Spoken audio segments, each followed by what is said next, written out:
name's Eric Hanscom. I'm a patent attorney. And I've been practicing patent law for over a decade now, and during that time I've seen a lot of inventors. I've talked to a lot of inventors and dealt with a lot of inventors and their inventions. Most inventors come into our office with enough money to pay for a well-prepared patent application, but from time to time I run into people who truly don't have enough money to pay for a patent attorney to prepare a patent application for them. So I'm making a couple of videos that will hopefully give the first-time inventor who truly does not have enough money to pay for a patent attorney to prepare the invention for them enough information so they can at least give it a try themselves. However, as a disclaimer, this video does not create any attorney-client relationship or privilege between me, the speaker, and you, the viewer. And I must say again, I highly, highly recommend you do not prepare your own patent application. Again, over the last decade, I've seen a lot of inventor-prepared applications. Very, very few of them have ever issued as patents, and those that did usually had at least one fatal flaw in it. But again, I understand that sometimes you just don't have enough money to go through and hire a patent attorney. So for you, I've prepared these videos. I hope you enjoy them.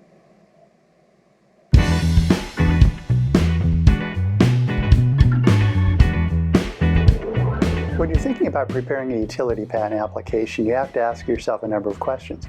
The first is, what actually is my invention? Let's use this drone controller as an example. First of all, you've got the actual controller with the various toggles that will control the flight of the drone. You've got a transmitter, you've got an antenna, you've got actually a clamp that holds the iPad mini in place, and you even have this neck strap that allow you to put the controller over your neck. So what all did you invent? Did you invent the whole thing, or did you invent just part of it? Well, you can only claim to have invented what you invented. You have to sign an oath or a declaration that states you believe that you are the first and sole inventor of this particular item. So when you sign that oath, you've got to only file the patent application on something that you invented. What goes into the patent application? Well, for utility patent applications, there has to be an abstract, which is a 150-word or less summary of the invention. There has to be a description, a specification, and usually in the specification you describe the other items that are out there that are similar to your item, and you point out why your item is better than the other competition. Usually you have drawings that explain and describe exactly how your invention works, and then you have claims. The claims are by far and away the most important part of a patent application, because when the claims issue, if you are lucky enough to get a patent, the claims determine what you actually own. And any sophisticated licensee or somebody who may want to buy your patent rights outright, they are going to look at the claims to see whether what you are selling actually has any value.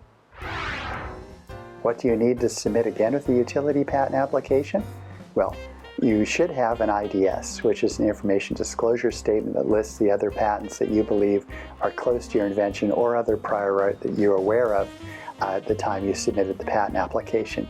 You need the oath in which you swear that you are the first and true inventor of this invention. You also need an application data sheet. You need a cover sheet, probably a power of attorney if you're going to have the correspondence or you're going to turn over a prosecution of this application to somebody else. And we are electronic filers at Intercontinental IP, so we just submit it electronically. You can actually submit by paper, but in this electronic age, it's really much easier if you submit things electronically. Hope this video helped. Thanks for watching. I'm Eric Hanscom. Are you protected?